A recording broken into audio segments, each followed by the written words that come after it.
The Graphic Histories Podcast. I got bit by a radioactive bug. I tried an experimental drug. Went up for a stroll on a gamma testing range. I found an enchanted hurricane. I made a serum that made me small. I modified the serum so it would make me tall. Radioactive isotope in my eyes. Dying alien helped me accessorize. I gained the proportion and strength of a spider. Now I'm invincible and I can fly. I lost my sight, my other senses were heightened. I'm gonna put on my pajamas and go fight crime. Hey, it's that time again, Graphic Histories Podcast time. My name is Hunter Matt, your podcast host. Big thanks to Uka the Mock for a theme song, Superpowers. And big thanks to you, gentle listener, for tuning in once again to another action-packed, fun-filled show. Today we head back down to the land down under to talk to Kyle Gallagher, who is a comic book artist and creator, has Kickstarter right now, doing some really cool things and some really cool projects. And another Australian on the show. I do mention in the podcast, and I thought of it almost instantly, but then it was kind of nagging in my head until later on that I had indeed spoken to an Australian before, and I believe I say in the podcast, I don't think I did, but I totally did. And Christopher Sequeira, who was on the episode before, had a great conversation with him. So apologies to Chris if he's listening, because his projects are amazing and his work is really cool. And I felt bad because I definitely did talk to an Australian, although I do mention in it, I don't think I did before, just chalk it up to having a not great memory from years of being dropped on my head as a professional wrestler. That's what I'm going to chalk it up to anyway. But we do have a great conversation in this episode as well with Kyle Gallagher. Kyle is super cool guy with a super cool process, some amazing art, and doing some really cool things. So I'm very excited to have Chris in the show. I'm not sure if you can hear that noise in the background. I certainly can. It's my cat playing with a toy. Now, it's one of these toys that when they play with it, it makes like a squeaky noise. I guess it's supposed to, it's not like a squeak toy, but it's like a digital toy of some kind. So then when it feels enough pressure, it makes out this kind of squeaky noise. I'm guessing it's because it is reminiscent of an animal that is being killed by the cat. I know cats are, alpha predators. And it's kind of alarming when you think about the cute kitten playing with the squeak toy is actually, honing in on that evolutionary need to kill a smaller animal. And that's kind of what's happening. But it's happening right behind me right now. It's quite loud. So if you can hear it in the episode, that's what it is. If you can't, you just got a little insight into what's going on with Frodo, the newest kitten in our household, who is just going to town on that toy in the background. Anyway, you didn't need to know about that. What you do need to know about is this episode. It's really fun. It's a great conversation. I really, really enjoyed it.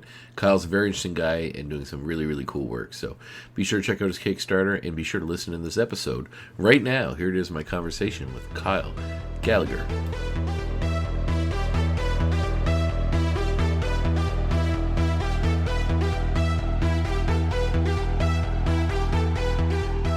How you going, mate? Can you see me? Yes, I can. How are you? Yeah, I'm good, mate. How you going? Oh, I can't complain. Where are you calling in from? I have a sneaking suspicion I don't know where. Australia. Yeah, other side of the world. Pretty much the opposite. Yeah, that's awesome. What part of Australia? I'm in Western Australia, so I think I'm exactly 12 hours from you. Are you in New York? No, I'm in Nova Scotia, so close. Okay. Just Canada, just above it a little bit, right above Maine in the States. Oh, okay. Yeah, So what time is it where you are? it is 9:30 at night. Oh, okay. It's 8:30 in the morning here. Good timing.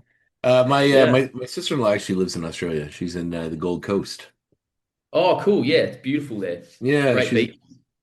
she's a teacher for a while, and then I think it's what she's doing there. But she's been there for a long time now, like 15 years, somewhere in there. So Oh, right. So she's full Australian now. pretty much, yeah. She hasn't picked Yeah. up the accent yet, but she certainly has the lingo down. Whenever Cool. we don't get, I like to get. My wife had gone down to see her a while ago, many years ago. But I've always wanted to go. Australia's always been like a go-to spot on my map, but I haven't made it to yet. So at least since she's there, I have like an in or a reason. Oh yeah, of course, mate. Yeah, it's a great holiday destination, that's for sure. Yeah, I like to. I'm a big fan of wildlife and there's Australia's got a lot of cool stuff. So it'd be really fun to go hang out and check it all out. Also, Yeah. I have this conversation with someone before. I have a friend that's part of a kind of a friend group with me, older fellow, but he's from Australia. And I told him the other day, I said, I don't think I've seen a single, because I watch a lot of movies, like a lot of horror movies. And I said, I Yeah. don't think I've seen one bad Australian or New Zealand horror movie. I think, like, for some reason, Australians and New Zealanders have figured out good horror. Yeah, Um, I think it's because we don't have the money for CGI and stuff. It's all practical effects. Yeah, so it looks real. Yeah, well, for sure. But even like the guys, the brothers that did Talk to Me, and then their new one, Bring Her Back or something, I think it was called. Um, I don't think they're that looks fantastic. familiar. Like, I think they're Filippo or is their last name, but they they've made some like super cool recent movies, and then like looking back at old Australian horror movies, like or even like Australian sci-fi movies, not even just Mad Max, but like uh, Dead End Drive-In and all these like sort of really fun, sort of Oh strange yeah, or like yeah. movies like that. They're all really fun and good in their own right. Like Razorback is a great horror film. Like, Oh yeah, yeah, fantastic. That's there's classic. so, That's Australian classic. Yeah. yeah, there's so many like with the I haven't watched the Wolf Creek ones, but a lot of people really love those. So like, there's a lot. I feel like there's another big one I'm missing. Oh, next I think it's Next of Kin. It was called. It was like it mostly took place in an old age home.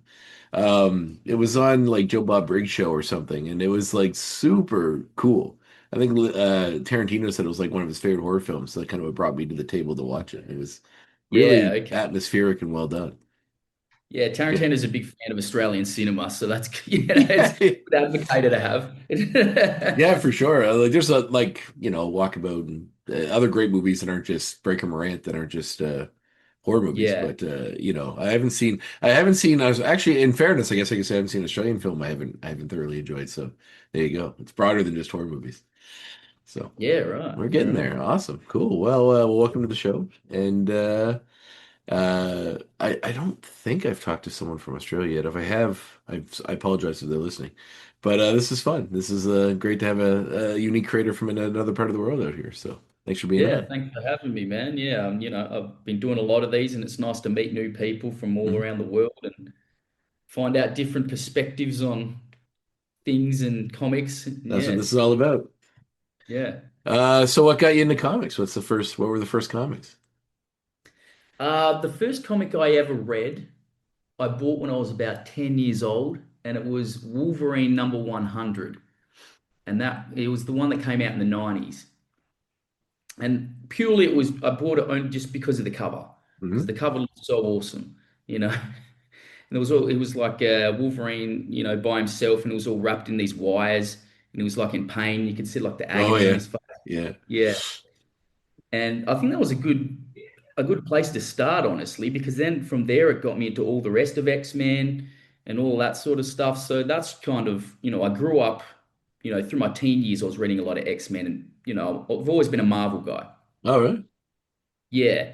But eventually it led to, looking into more adult comics, which is what I'm more into now. Mm-hmm. Um, like Sin City. That was a big one for me. That one kind of changed everything for me because it made me realize, okay, comics don't have to be just for kids. You know, you can tell a full adult gritty crime story and make it interesting with the panel work and the lighting and the shading, and the writing was just so well done. I mean, Frank Miller's one of my favorite all-time writers, Mm. and yeah, huge inspiration to me. So that's kind of what led me on the journey to writing this book. Is there like what is how easily accessible is comics in like where you grew up in Australia? Because like where I grew up is a pretty rural area, so like you got what you could find on a spinner rack at like a convenience store. That we do Yeah. have in Nova Scotia. There are a few places that have some pretty big comic stores, mostly around Halifax, the capital. But to go find something like Sin City, you wouldn't find that on a spinner rack somewhere. You have to go into No, a no. legitimate place. I mean, most of, like that's probably why I started reading X-Men and stuff like that because it was accessible. Mm. We have, news agencies, we call them. I don't know if you guys have those over there, but it's basically where you get your newspaper and Yeah. magazines and stuff. And they would have always Marvel comics and sometimes DC, but the majority of them were like X-Men and Spider-Man and Wolverine. So that's kind of, that's how I got into X-Men because they were just always around. Mm. But there was one comic store in my city, and it wasn't close to where I lived. But every now and then, I would talk my dad into driving me there, and then I would just be there for like an hour. I'd be like, I want that one, I want that one, that one, and be like, look, you can only spend this much. You can't buy the whole store. But yeah, from there, like, yeah, and just talking to people at school, like their older brothers would tell Mm. them about comics, and they would read their older brothers' comics and stuff like that. And I remember one of them told me about Preacher, and then I started reading that, and I was like, oh, okay, this is really adult. Like, this is awesome. So It's yeah, a I was real really, awakening when you discover that. When you discover, like, because yeah, you're all kind of come definitely, to it with Archie or something, but then when you discover, like, oh, here are cursing and like ideas that are way bigger than a kid could probably reckon with. yeah. Preacher's a hell of a hell of a big one to come to. Oh, 100%. But also the dialogue in these books, it's written so well Mm, and written, for adults to understand. You know what I mean? I went from reading X-Men to reading stuff like that, and I was like, oh, X-Men is quite simply written, isn't it? And I didn't even realize, but I mean, yeah. I was kind of a kid at the time, so that seemed like it was written well to me until I got into the new genre of comics, and then I was like, okay, there's a whole nother world out Yeah. there. I have to think about I've been listening to the audiobook version of Grant Morrison's Super Gods. Because I'm going to read it, but I just never got around to it. And I kind of like listening to audiobooks of nonfiction, I guess, because it's easier to digest when I'm mowing the lawn or whatever. I'm listening to like a podcast on. Yeah, So, and he was talking sort of about that sort of era when all of those English writers started coming over to, and their books started coming out in America, and then like the level of when it all exploded. To there's a couple things in there that he didn't mention that were like the American version of like the darker, serious stuff. yeah, Mostly the Squadron Supreme book that I'm going to butcher his name, but the guy that had written that had done. But yeah, he talks about like sort of when Watchmen and like all that stuff oh, sort of came over, and then he was doing Animal Man and the Invisibles and like Preacher and Sandman and like all these books that were just like so wildly different from what we were like people were used to in the superhero realm that were kind of little superhero-esque, but just so yeah, wild with big ideas that would like mind altering to the average kid. yeah. Like Watchmen was so good, man. Yeah, I mean, you don't really get better writing than that, but it was so cool the way he used, superheroes, but completely shifted it. So it wasn't really about the superheroes. It was about the people behind the masks Mhm. and their personalities and their personal lives and their psychological state. Yeah. I like that sort of stuff too. I like anything that, deals with the psychology of people. And yeah, that's just always so interesting because it just makes for a good story when you really can develop a character, you know? Yeah, and also like you're right about getting into those like in the Silver Age of comics and the Golden Age even worse. It was mostly like I can't get this girl to go on a date with me because I have to be a superhero. Like Yeah. that was their biggest problem. Now Yeah, you got I've got to like hide the fact that I'm a superhero from it, like it's like, oh I remember God. I remember I dug out years ago. I dug out one of those essential editions of I think it was like Lee and Kirby's Thor, and it was like I started reading it from number 1 to like 25, and man, oh man, almost every single episode is just him being like, I want to tell Jane that I'm Thor, but I can't because Dad won't let me. Like Odin won't let me, and then Yeah. Odin's like, you're not telling her you're Thor, are you? And he's like, no, and then like he's like, I'll go fight this bad guy, but she can't find out. And he had this thing where he couldn't let go of the hammer for too long, or he turned back to Don Blake. So he like was doing that constantly, and like so it was really Oh my ridiculous. That was like his biggest hurdle for like the first 25 issues was just like, Dad, I want to be with Jane. He's like, no, it's like literally Yeah. It's like how long can you milk that storyline for, quite a while, quite a while. But yeah, Apparently. when something, I mean, obviously, there's a lot of fantastical elements in Watchmen that are hard to consolidate to the regular world with Dr. Manhattan and all this other stuff. But the Yeah. concepts behind what would drive somebody to do what they do, and more often than not, if you there were a real like I know there's been documentaries about people in costumes running around LA or something trying to be Yeah. superheroes. But like in a real world, when you didn't have the superheroes to be a guideline for you to become a Mm. hero, like those guys do, if you just decided to wear a costume and run out and just try to stop crime and be a Yeah. vigilante, it would be pretty terrifying in a real world setting. And the kind of person that would have to do that would probably be severely unbalanced in some mental capacity. So Yeah. I you know, mean, that's why I liked Kick-Ass so much. mm, It was like, well, what would happen if you tried it in real life? Well, it probably wouldn't end well, Although it does end surprisingly well for him. Right? It shows him get real beat up at the beginning, but then he seems to rally back and yeah, no, that's cool. So that was what sort of opened your world to the broader thing. What did were your parents supportive of your comic habit? Like what did they do? Yeah, I mean, they've always been pretty supportive because I've always been an artist. Hmm. So ever since I was, a kid, and ever since I could pick up a pencil, I've been trying to draw something. So I think they just saw it as another outlet for me to create art, and be creative. Were they involved in the arts or Sorry? were they involved in the arts like your parents? No, my mum was a little bit artistic.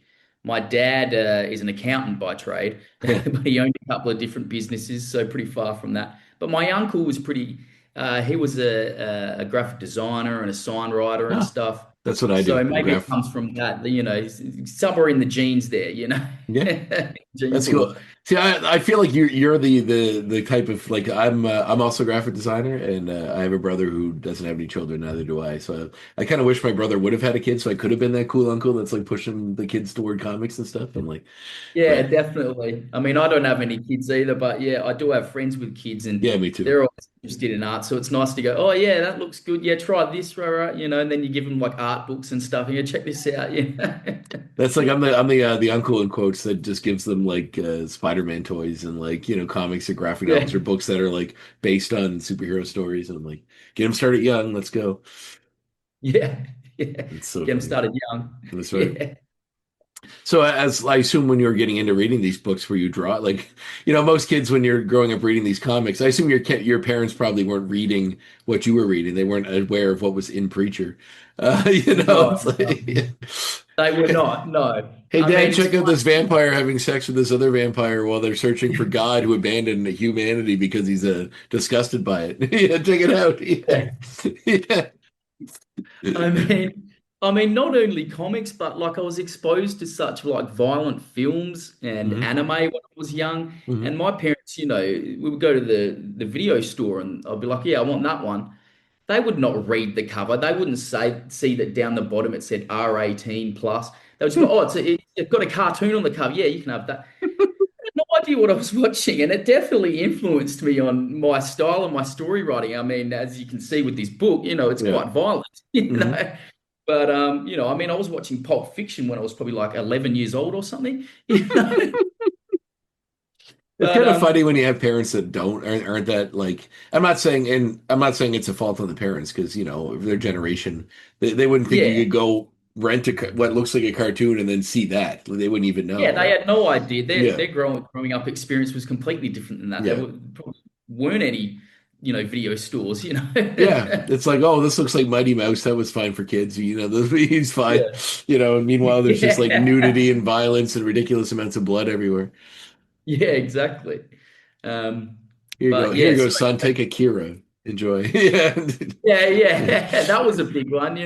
yeah But not only like the violence in Akira, it was just the fact that to see that that's what you could turn an animation into. Like you hmm could make every scene like just packed with detail and just movement so fluid. It was just mind blowing. It's impressive But even by today's standards. A friend of mine, it still is, yeah. we went to watch, they did a retrospective on David Lynch at a theater here. I just showing a bunch of his movies in the theater. And Oh I'm a big yeah, fan. So I thought since he passed away, I'll go watch the ones I hadn't seen in the big screen. That'd be really cool. And even some of the ones I did, it was great. But yeah. the friend I went with in between some of those movies, he really wanted to watch. They're also doing a 25th screening of Vampire Hunter D, I think it was, or 40th Oh anniversary. yeah, I think it was because yeah. that came out like in '85, right? So Well, the first one did, I yeah, think, that was yeah, the and first one. Yeah. So, remake. Yeah, so we watched that, and I never, no reference to it, never seen it before. I mean, I was aware of it because I've seen stuff, and I was yeah. impressed with just how like the animation really still holds up. Like it's Yeah, well, I insane. think that was kind of like the golden era of, Japanese animation, hmm because like the 80s and the 90s, because there wasn't any of that CGI stuff. It was all done by hand and it looked so good, it was all hand painted and colored. It was fantastic. Oh, actually, I just found two. I added to my watch list, but I might wait for Halloween-ish time to watch it. But I just discovered that apparently, like in the '80s, I think it was like '85, maybe around the same time period, they made anime versions of Frankenstein and Dracula as like movies. But they were kind of Oh, based on the Marvel versions. I think it was like some kind of a deal with oh, Marvel. So they have one called like Frankenstein Legend of Terror. It has a couple different titles, but mostly it's the Monster of Frankenstein is what it's known under. And they also did oh, one that was based on the Tomb of Dracula called like the I'm gonna forget it, but it's the something of Dracula, like the blood of Dracula or something. And the Dracula looks like the old Marvel Dracula with the mustache, the black hair, the red, the blue, everything. oh, cool. And the Frankenstein looks like Marvel's Frankenstein with like the kind of the furry vests and all that sort of stuff. Oh, So wow. I got to check that yeah, I think out. I think it came out. I want to see here. 1981. Right, so was when they came out. 81. Wow, Yeah. that's old. Yeah. And they're actually like even just skimming through them to make sure that the files I download, they're both on YouTube actually. Just to make sure the files I downloaded worked were like it looks really good. Like the animation is quite impressive even by today's standards. Wow. I've got to check that So out. yeah, Sure. it's kind of neat. It's just I had no idea these existed until it just showed up on some clickbait article or something online. So. Yeah, it's funny the things that you pick up just by like going on social media and stuff like, Mhm. what is this animation? And then in the comments, someone will tell you, but okay, I got to go get that now. Yeah, Yeah. yeah, 100%. Sovereign of the Damned is the Dracula one. But Oh, man, that's yeah, a cool name. if you just yeah, if you just look up like anime Frankenstein or Marvel Frankenstein, you'll find it. All Um, right. Cool. yeah, that's cool. Sweet. So when did you think I want to see if my cat can figure out how to open the door in his zone. Yeah. Yeah, I saw him in the background. He's generally pretty good at it. There he goes. There he goes. There you got to figure it out. Hey. Yeah, he's a smart. He's smart. He's a smart boy. He's sleeping under my feet for the most of this, but then he just his food machine must have went off or something. Oh, right. Um, yeah. So, well, I guess when you were like reading the books, when did you think I'm going to start creating these or just start drawing them? Geez. I mean, ever since I first got that first comic, I was always like tracing the cover Hmm. and then I was trying to copy the cover. Everyone starts that way. You've got to Yep. learn how to draw by copying from who you admire, I guess. Um, I would say that my first real like trying to create comics, just a very raw form of it, was probably in early high school. Hmm. And it was just like a piece of paper you fold in half and then do more pages, and then you just see if you can lay out panel structure and stuff like Hmm. that. But I really started taking it seriously probably right when I left high school and started studying at art school. Hmm. But yeah, I went through so many like iterations of this one comic. I redid it like three times, and I was never satisfied with it. But yeah, after that, I kind of started finding out about more, intricate artists like Jeff Darrow. That guy's like my huge inspiration to me. You know what? I And was thinking that immediately when I looked at your work that it reminded me of him, and he's not one that comes up very often. yeah, When I talk to people or that were kind of influenced by their work.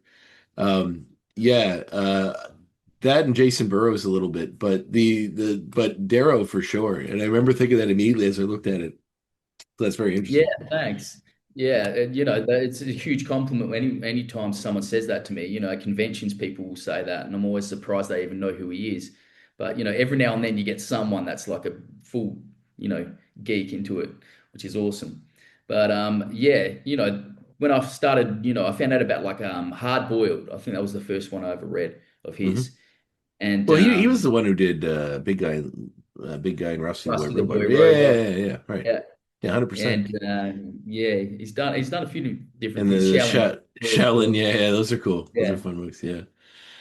But yeah, it's always interesting to see other art styles that you didn't think were even possible. Like it didn't even enter my mind that something like that could be done in a comic. And when you see it, you're like, wow, again, it's like reading Preacher going and coming from X-Men going, this is something completely different. How do I learn how to do this? So, you just study other people's work and try to recreate it until you can put your own twist and spin on it and make it your own.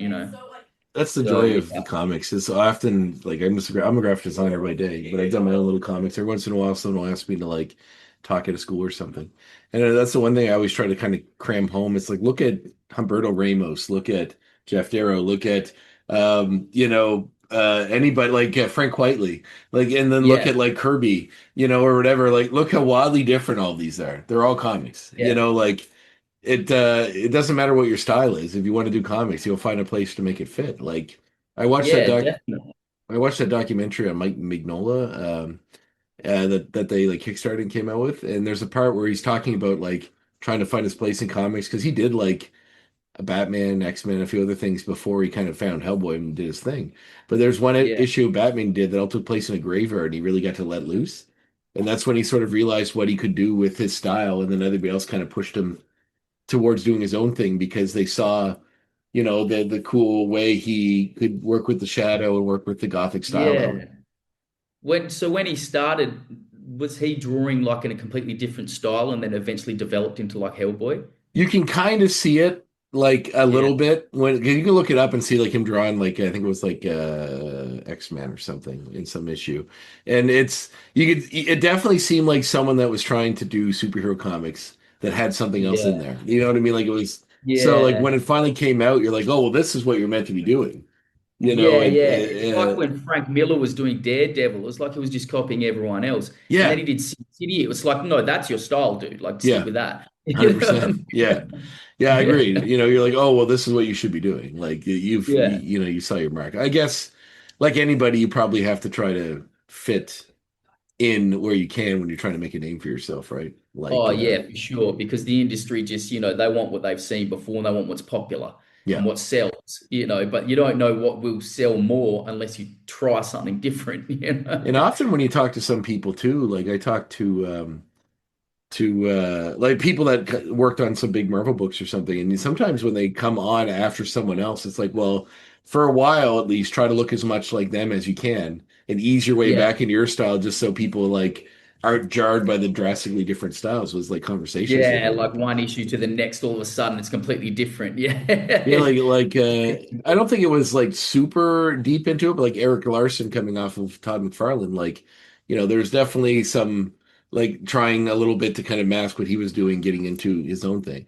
So Yeah, right. yeah, and then eventually finding Savage Dragon and doing just go nuts. But yeah, Yeah, that stuff was awesome. Yeah, yeah. Huge um, fan of as well. oh God, yeah. There's some amazingly cool stuff in there. Oh yeah. So what was art school like? Like I've talked to a few of people doing that are in the arts world, like yourself, that went to art school first, and as someone that's like graphic designer, just kind of doing comics on your own thing, there's a level of like interest I have, like a weird like obsession with art school, in a way that like I guess I've seen enough movies that really make it like it's pretentious, sort of crazy, Yeah. group of like Well, insane artsy types that are just all like drawing circles and stuff that I always kind of like. I don't know. It's always bemused me in a way that it's hard to explain. yeah, well, I mean, I wouldn't call it art school per se. I mean, I just went to the only place that kind of offered what I was looking for, which was a course in illustration. Hmm. I started with just, I think it was like fine art or something I did for like 1 year. Hmm. And then because I had to do that as a prerequisite in order to get into graphic design, Oh, a okay. graphic design course. So I do graphic design as well, but not often anymore. I used to Hmm. do it more. Um, so because graphic design course was the only one that offered a unit in illustration, and that was the only thing that I wanted to do. So everything was just so I could get in that class. And were they So comic focused or at least comic like aware, or was it Well, about one like one technical? of the things was focused on comics. Yeah, Okay. we actually had a guy come in, and he had a book, a series of books, and he was like, "Oh yeah, I want you guys to try and turn this into a comic for us." So everybody had their own style, and everybody tried different, and it was cool because we could go around the classroom and look at everyone else's work and compare it to ours, and kind of it becomes competitive, like, oh, mine's going to be better than that. I've got to try just a little bit harder. But yeah, that's kind of where I, learned like the basics of like I already knew about anatomy and stuff like that just Hmm. from high school and studying books and stuff. but it taught me a lot about composition and how to frame a scene and how to pace a scene and things like that. But yeah, I mean, this style that I ended up with was pretty much self-taught. They can't teach you your unique style in a class like that. You have to just find it yourself and then keep working on it until it looks I the way. assume they were encouraging of, you having a I wouldn't call it non-conventional, but like a different than the average kind of art style when it comes to that sort of stuff. Were they I supportive mean, of that, or were they yeah. trying to like beat that out of you? And again, quotes. Yeah, no, some of the things were like, oh, it has to look like this, but Hmm. other things they were like, okay, you can play with it a bit, Mm. and so yeah, probably like halfway through that course is when I discovered Jeff Darrow. So that's when I started drawing like that, and I was just attempting, and I was bringing like some of the books to class and showing it to my lecturers, and they were like, oh wow, what is this? Like, even the colors make it like stand out more. But Well, it's a yeah, it's a hyper intricate style. Like there's a yeah, lot of work to be done because whatever the action scene is or the character is, you still have like the backgrounds are immersive and huge and like yeah. so much work. Like not a single pen stroke is wasted there, and there's so much of it. It's insane. Well, that's what's great about it. I feel like, some comics, I feel like so much space is wasted. Yeah, I want to, I want to fill every panel up. yeah, And yeah. maybe it's a little bit obsessive at the end of the day. Ah, When you look back at what you've done, there's no more satisfying a feeling that knowing you've put everything you possibly can into it. yeah, So absolutely. that's fun for me. That's awesome.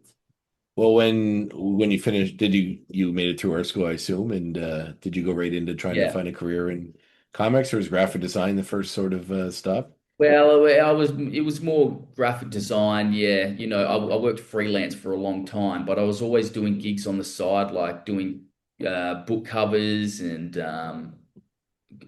coloring some comics. Yeah, and just doing like little mini comics, things like that. Um, but yeah, always in my spare time, I was always creating my own comics. Um, but yeah, eventually I ended up just getting, kind of a regular job, which had nothing to do with art or comics. And then taking the time that I have away from that, really developing this and always creating like t-shirt designs and things in the background as well. And I sell t-shirts and things like that. But a lot of t-shirt designs that I created ended up becoming full art pieces. Mhm. And now, sometimes I sell them at art galleries and things like that. And I have a whole art book as well that's on this Kickstarter that I'm running. If you can see that. Oh yeah, it looks beautiful. Yeah. So I've Yeah. got this, which is full of my stuff. And I got this as well. And that's a coloring book. So got It's my a art great style, title. but with all the really, So I'm assuming your process is digital.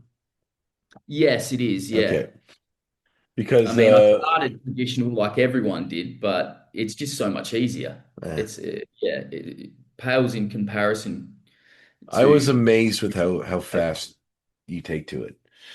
Like I think yeah, did a self portrait of myself as the first thing I ever tried on it, and I was floored with how easy it was and how fast it is. Not how you can skip so many steps.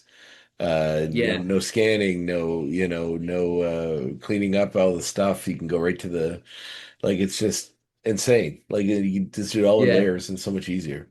Well, yeah. I You just asked because the layer coloring over book. layer over Yeah, layer. Yeah. that's why I asked because the coloring book. I assume you can have a layer of your stuff and then take that and use it for your coloring book and then go on to the extra stuff later. Well, yeah, exactly. I mean, the art book, what's in the coloring book is a lot of it's in the art book as well. But obviously, because I created it all in Photoshop, we could just take away the color layer Hmm. and then make that a page. Yep, So if you wanted to, you could buy the art book and the coloring book, and then you could look at where the colors go and just like use it as a cheat sheet. that's awesome. That's huge. Yeah. Thanks, man. Wow. So the well, how's you found it navigating through like Kickstarter? Is this your first one? This is my first one, yeah. Ah. It's a lot. For a first timer, it's a lot. You gotta really figure out, you gotta do your research. Luckily I found a publisher, so that they helped me out with a lot of stuff like marketing and things like that.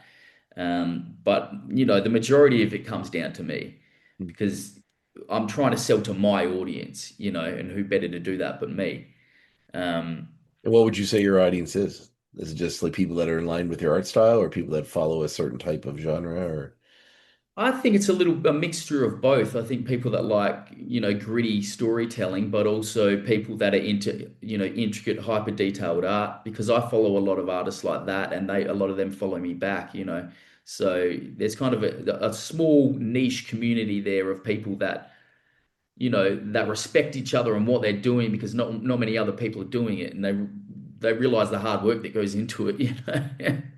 Um, but That's um, yeah, it's a lot of work, this Kickstarter stuff, but we're almost finished now. I think I've got like 9 days left on it, hmm um, and we need to get another grand.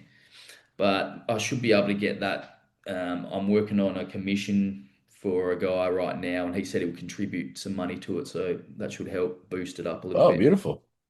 Well, Yeah. because you have the art book, the coloring book, and then you have a comic as well, right? The Underclass. Yes. So the underclass. Yeah. Yeah, I spent years on this one, probably like 4 years of my life. Well, was this like Uh, when you were started doing comics? Was it just doing your own thing, or did you get involved with anybody else working with that when you were starting? well, like I said before, like I was doing little projects on the side, like hmm covers, and I Yep. was doing coloring other people's work, but it never really led anywhere. Okay.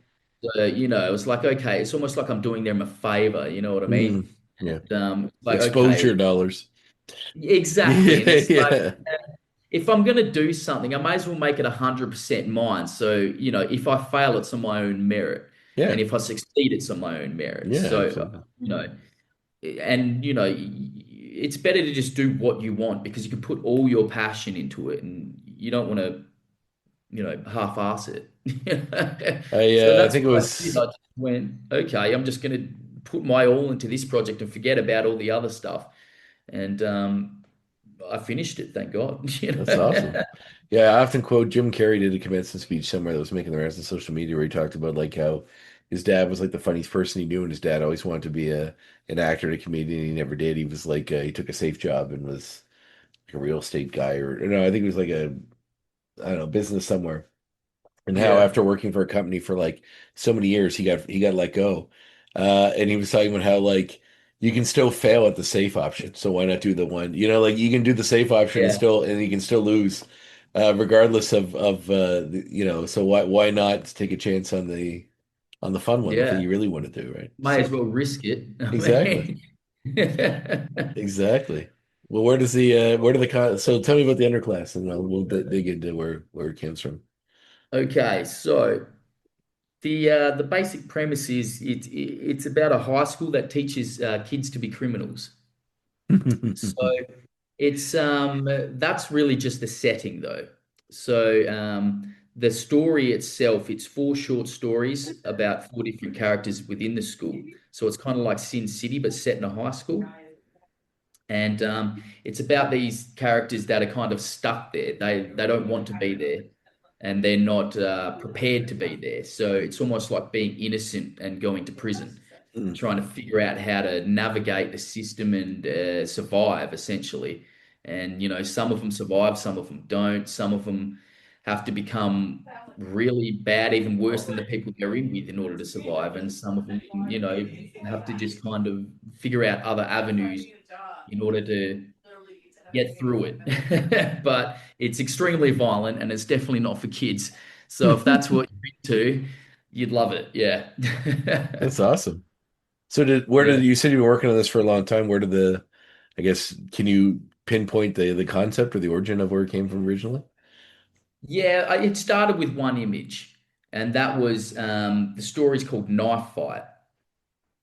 And I think that was the first story that I created. But after we ended up rearranging the chapters because I wrote them in such a way that it doesn't really matter what order they go in. So it's kind of like Pulp Fiction, like these characters kind of intertwine with each other's stories, Mm, but you can watch it in any order. mm. Uh, so it started with, I'll show you this image. So that's just the chapter cover. Yep. So I was like, okay, if I just thought it was a cool image and a cool concept, and I was like, okay, why would high school girls be about to have a knife fight? Well, there's got to be some idea here that I can play with. And I was like, oh, okay, well, they must be going to a really violent school, obviously. I was like, why would a school be so violent? And then I was like, oh, okay, what if the school taught them to be violent? Well, that's an interesting concept to play Hmm. with. And then I was like, oh, okay, what if the school's like run by the mafia and there's different mafia organizations and there's a hierarchy in this school and it's almost like a prison? And I was like, oh, okay, it's like Sin City in a school. Yeah, okay. So that's kind of where it came from. Yeah. And then Well, from there, I just kept going with different stories and different ways of telling it and, playing with concepts that I enjoy. Like, I've always been a fan of like skate culture and skate art. And mhm. so I try to put that in all of my work. And there's a story called Death Race that's about a skateboard race throughout the school, which is like riddled with traps. And if you get caught in a trap, you can die. So I just wanted to do some really wild, out there, crazy, violent stuff. Yeah, that's so cool. Honestly, it's a great concept, and I would not be surprised if some producer came at you later for like a TV show about it because it sounds like the perfect concept. Yeah, it sounds like the perfect concept for like a Netflix show or something. Yeah, Um, yeah, for it sure. would be good. Yeah, I mean, and this is just kind of the first chapter. I'm planning on doing a trilogy, and I might even do more. I'm not sure, but yeah, the next one's going to expand more into the city, Mm, and it's going to be about one of the characters that's grown up after the school, and you're going to see like why the school exists. If the school's so bad, the city must be worse, right? mm, And the city's pretty bad, yeah. But it gets more psychological. It gets more into human psychology, and mhm, obviously, the main character is had to do some pretty horrible things in order to survive that long. mhm. So it goes into, well, he's this way because he went through that school, and then, how it affected him. So yeah. That's awesome. Um, Very cool. So, do you have an inherent interest in like the nature versus nurture, the why we do bad things that we're all just sort of placed in situations, or that it's inherently part of you? Is it something that's always sort of been in something that's connected with you in a way, or something you've been interested in exploring? Because it seems like kind of the book is ripe for Yeah. that.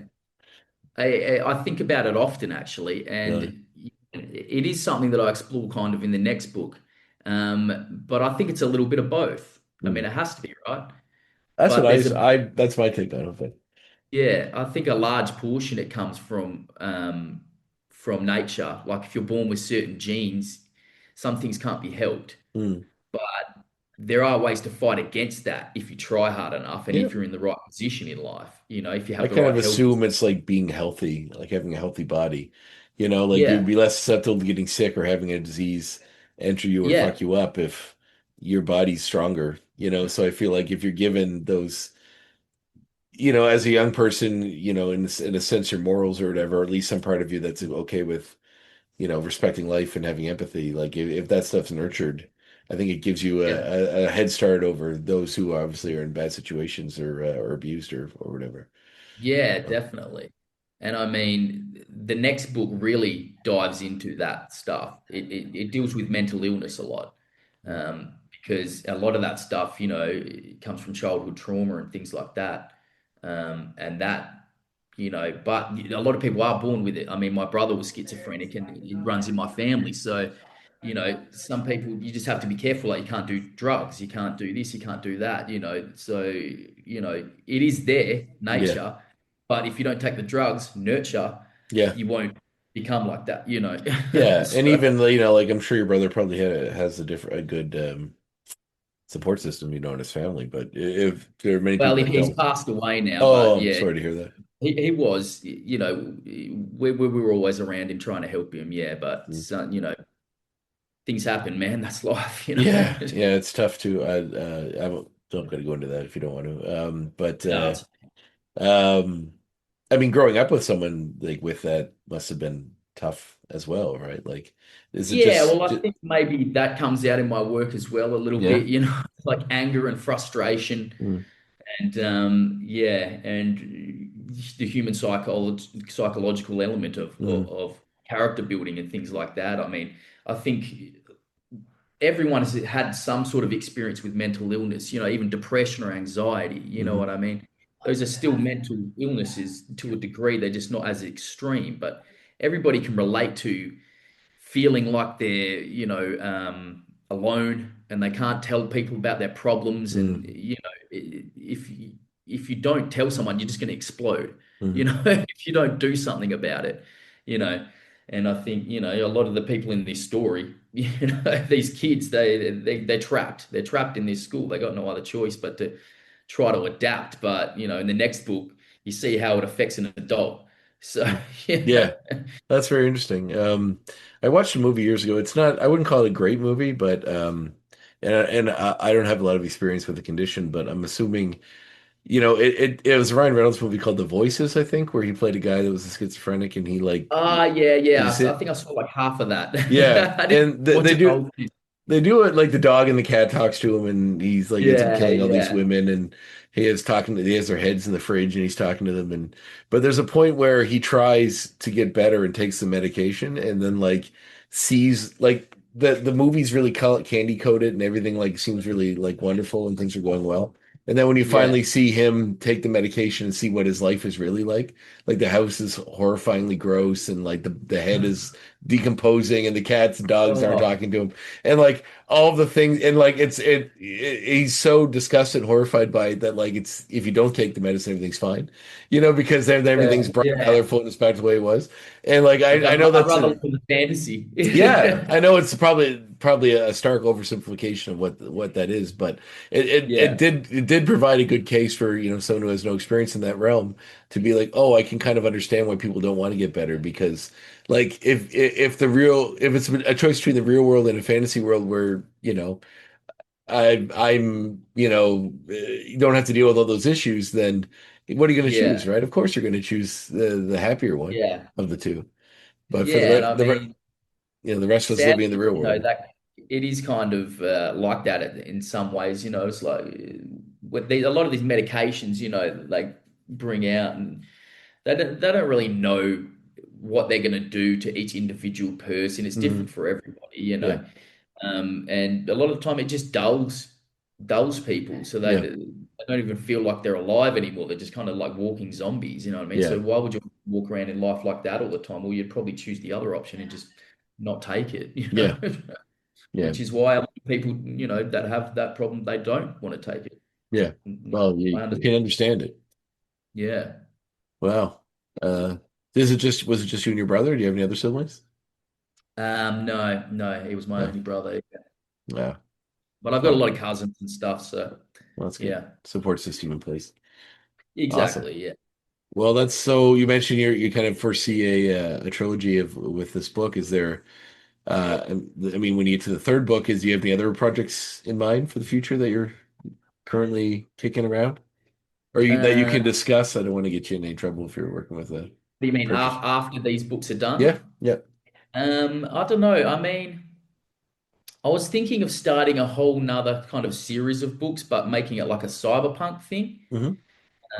Originally, I wanted to kind of make these books go like over time, over like years and years and years, decades, until it kind of slowly goes into a cyberpunk future. But Hmm. then my publisher said, "Oh, you don't want to cross genres like that."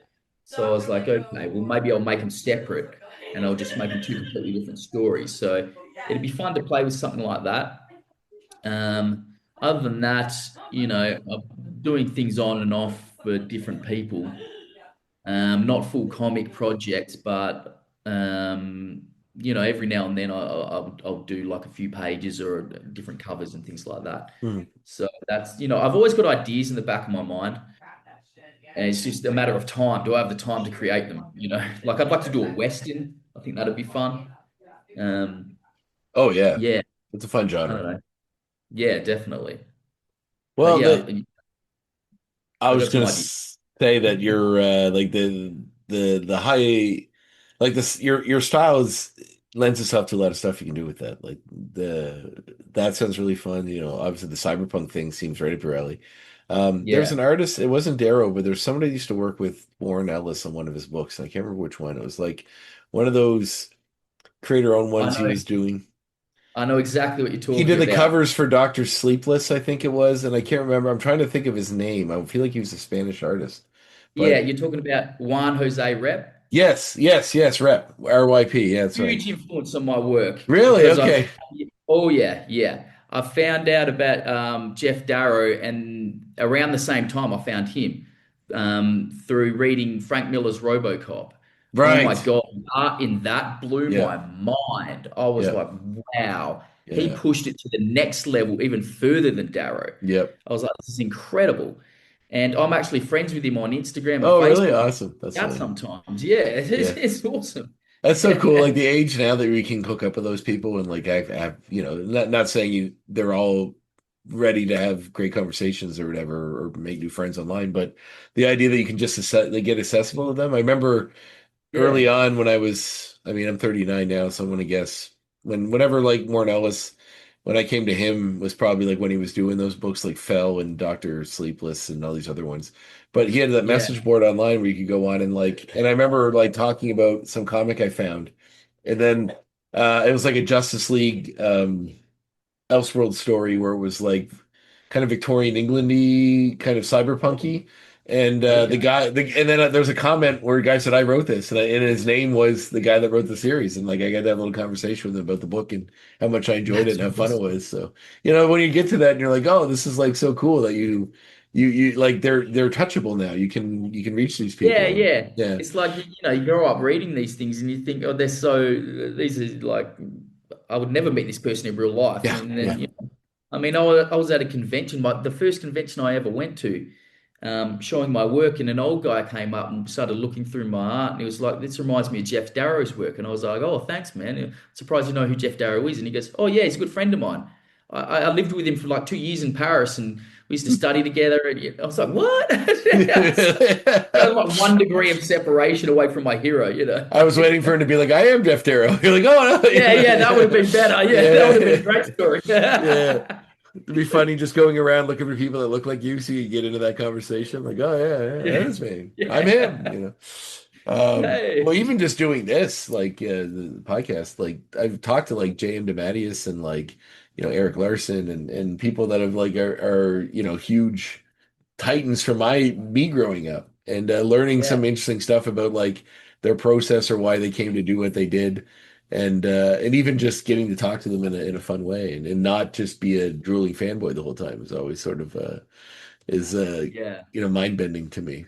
And so many of them are just so happy to just talk about their work and the stuff they created. So Yeah, I mean, it's always fun to talk about the process, and I love hearing about how other people do it. It's always so fascinating to me, and I think if you just are nice to some of these people when you meet them, they will break it down for you, well, it's funny gladly. too because I feel like in certain realms, like if you're a celebrity in the music world, you're kind of known to the greater, not even just music fans, like crazy music people, but the whole world knows Yeah, you if you're successful. Same with an actor, regardless of yeah, if they watch all your movies or whatever, they know who you are, or a politician yeah, of yeah. some.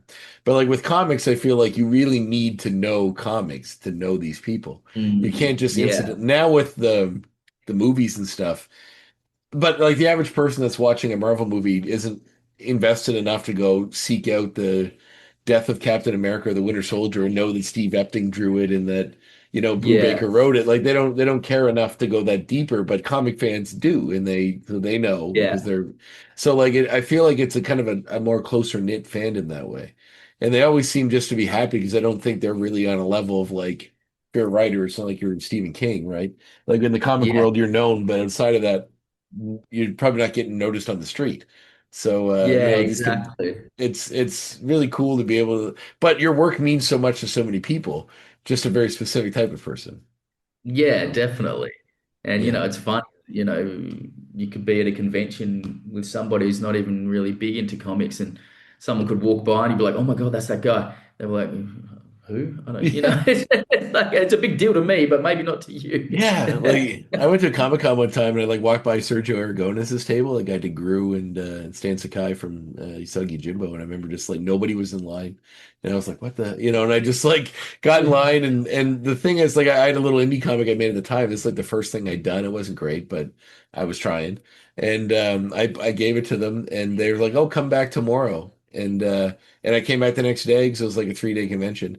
And they had read it overnight and gave me a bunch of tips. And like they didn't have to do that. It was like very sweet of them and very nice. And they were Yeah, both that's very, so very encouraging and very yeah, cool. And I mean, like Gru comics I've read my entire life. Same with Sasagi Jimbo. Like the idea that these yeah, guys, are create these things that had such a lasting impact on me, but also were willing to take time out of their day to sit and read my dinky little comic. Like, yeah. it's just like kind of paying it forward in a way, I guess, to like the comic industry in large, I suppose, in a way. Yeah, and you never know who's going to become the next great artist or writer either. Mm. Everyone's got to start somewhere. Yeah.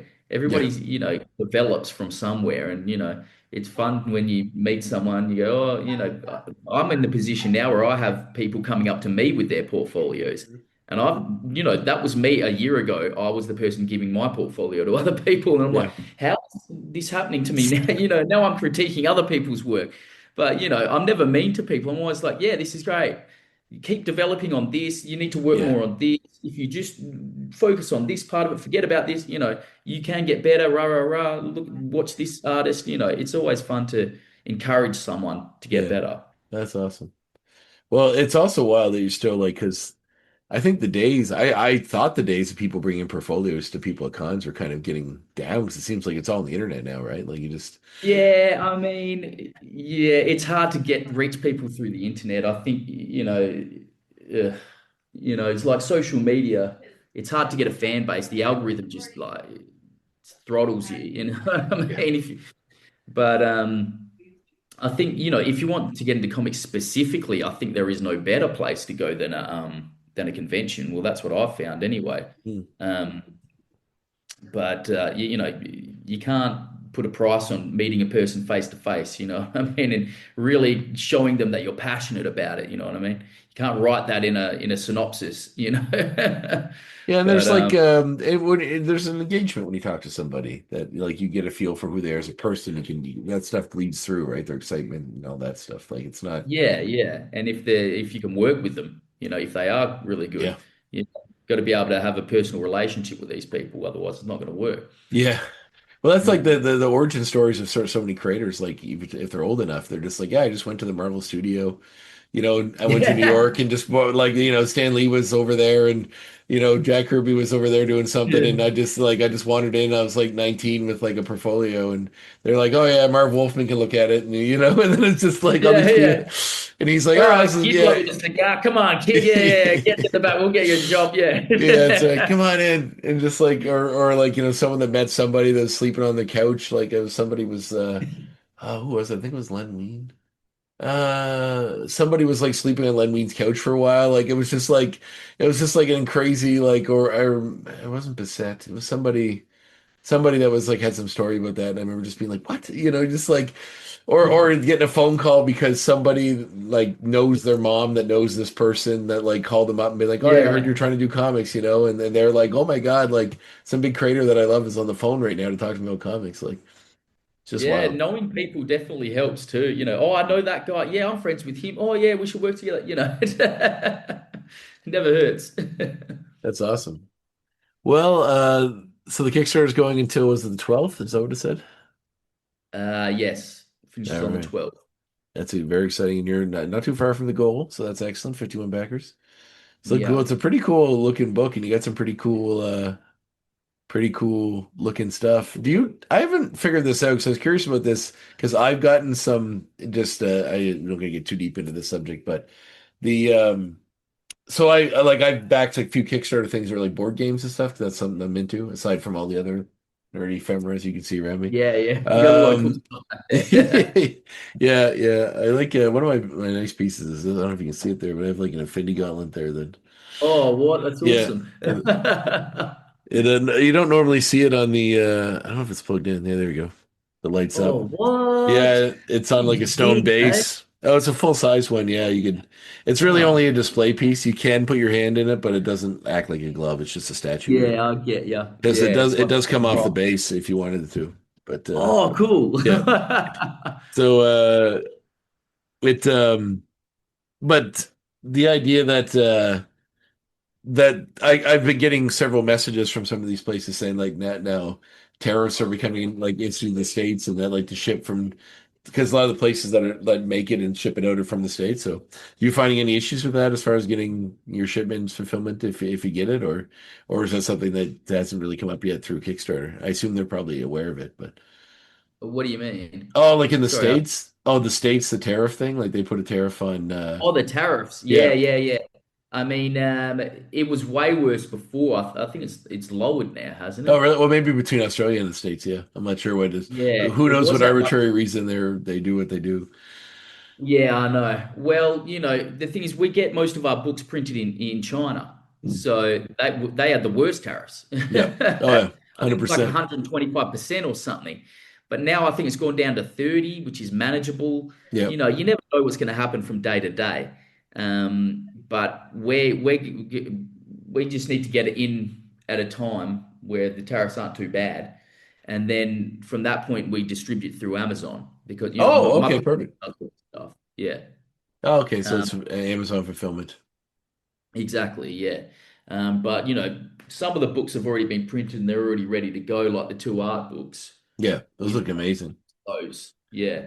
But this is just like a pre-launch edition of the book. Hmm. So I've been like signing and numbering them, but eventually the Kickstarter version will look different. There will be two different covers you can choose from, but there's also going to be more pages in there. Hmm. There's going to be full double page spreads at the start and the end, which are going to be yearbooks. And it's going to have Oh, every cool. character on the yearbook page, and it's going to have a quote by them. And people can sign up to the Kickstarter to have their face and their quote put in the yearbook. So that's pretty Oh, that's cool. really cool. That's a great idea. That's a really Yeah. cool idea. That's the Yeah. the thing with like Kickstarter marketing is that you're only kind of limited by your imagination. You can be pretty unique and exciting and bring a lot of different stuff to that. That's a really, really nice idea. Yeah, definitely. I mean, we sell skateboards on there as well. Oh, really? So Shit. That's awesome. I just got these printed. These are the first ones. I brought this to a convention on the weekend, and a lot of people wanted them, and I was like, I don't. These are display models. Yeah, We're getting more printed through the Kickstarter. Go to the Kickstarter. yeah, go to the But yeah, Kickstarter.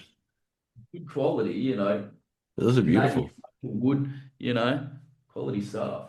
Those are gorgeous. Well, the book looks amazing, I gotta say. And your style, the coloring, it all looks really, really neat. It's a super cool comic, and very excited to read it. It reminds me a little bit of I'm sure you've heard of the comparison, but of Battle Royale. Yes, Yeah. a So, few people have brought that up. Even my publisher brought it up, and I was oh, like, yeah, really? that's a comparison actually. Yeah, It's yeah. the schoolgirl outfits. That's it. Because like it's a Yeah, bunch. definitely. Plus Yeah. violence. Yeah. Yeah, yeah, they really pigeonholed the school uniform violence sort of niche market. But no, it looks like a really cool book, and yeah, I'll keep my fingers crossed too for that Netflix series. I feel like it's coming. So, Oh, yeah, that would be very nice. Yeah. Thanks for the encouragement. oh, Yeah. hey, hey, put it out there, right? Maybe the universe will provide. Yeah, you never Um, know. You never know. You got to put it out there. Yeah. awesome. Well, thank you so much, Kane. It's been a pleasure having you on the show. Yeah, it's been great talking to you, man. Yeah, you're a really cool guy and you got some really cool stuff in the background there. Oh, thanks, dude. I'd Yeah. love to just walk through there and check everything out. Oh, yeah, yeah. I thought kind of about doing like I don't know, like an Instagram feed of like weird shit I have, and then just like just featuring one thing, or maybe TikTok or something dumb like that. But I don't think I have the Yeah. patience or the time to do it all. But it's Yeah. like I collect like a lot of this stuff. I kind of came from when I was working at a comic store, but I collect Oh, cool. many years ago. I used to just do their comic orders for them, and they would pay me Oh, in yeah. stuff. And they also would the stuff I got was also for cost. So like I just got a ridiculous amount of things that were like a third of what they normally cost, and it was all just sort of in payment for running their comic orders and stuff. But between Wow. them and records, and I collect movies like Blu-rays and stuff. So it's like between all of that, it sort of adds up over the years, right? It'd be kind of cool Oh to do. yeah, yeah. I mean, I've got a room full of comics in the other room. Oh yeah, because those Running out of two. space. I had Yeah. when we bought this house, my dad, the lady the door before us had like a sewing room, and I turned it into a library. My dad's carpenter, so he came out and we built all the walls into bookshelves, and it's like Oh wow. half of it is graphic novels. It's just crammed, and in the Yeah. basement we had there shelves down there that I have all the single issues stacked in boxes in. So Yeah, it, yeah. it adds up. I Yeah, find I that do the the older I same. get, the less I'm inclined to collect as many of the single issues, just because you look at space and you're like, I just can't handle it anymore. Yeah, and I want a complete story. I don't want to stop reading and then have to open another comic, and then put it back in the plastic, and yeah, it becomes a whole thing. And as much as I hate to like advocate over digital services more than having the physical copies, it's like, you can go on like Marvel Unlimited now and read pretty much everything ever created, and it's like if you want to read Yeah, that Hulk story, here it is. So now I can finally get around to reading all Peter David's Hulk or all of Chris Claremont's X-Men. It's all right there. yeah. So, Well, what instead of I'll typically do is, I'll read a little bit of it digitally, and if I like it, then I'll buy the graphic novel version, and then I'll buy just the single first issue. And oh, good call. because the first issue is always the most valuable, and I'll Yep. keep that in pristine condition, so I have a little bit of both. Yeah, it's a good way to do And then it. And usually I always gravitate towards those giant art book versions of them too, like the oh artist yeah, editions. I have probably about 15 of those, and they're just I don't know, man, they're oh just wow, so amazing to look at. It's so neat to see the process, where they yeah, ink out or where they white out or there's tape holding something together or covering something else up. It's wild. yeah, Uh, awesome. cool. Well, thank you, Kane. It's been a pleasure, and I'm looking forward to reading the book. All right, thanks, man. Thanks All for right. having me on. Have a I'll great see you night. next time. Or have a great day, rather. Yeah, your day should start. Yeah, have a great night. Yeah, thanks. See you All later. right, see you, man.